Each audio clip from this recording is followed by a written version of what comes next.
สวัสดีครับ วันนี้ผมได้มีโอกาสพาพ่อไปหาหมอ3 นัดถือว่าผมยังโชคดีที่ได้ดูแลท่านพ่อเป็นเส้นเลือดสมองตีบเป็นเพราะว่าขาดยาความดันและไม่ได้ไปตามที่หมอนัด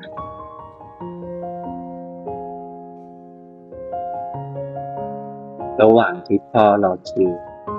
เราไปเที่ยวตึกเจ้าพระยาอภัยภูเบศรกันดีกว่าครับ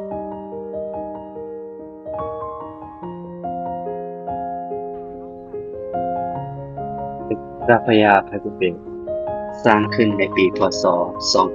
2452โดยเจ้าพระยาอภัยภูเบศรชุ่มอภัยวงศ์เพื่อใช้รับเสด็จพระบาทสมเด็จพระจุลจอมเกล้าเจ้าอยู่หัวแต่พระองค์เสด็จสวรรคตเสียก่อนจึงได้ใช้เป็นที่รับเสด็จพระบาทสมเด็จพระมงกุฎเกล้าเจ้าอยู่หัวแทนปัจจุบันตึกนี้เป็นพิพิธภัณฑ์แพทย์แผนไทยอภัยภูเบศร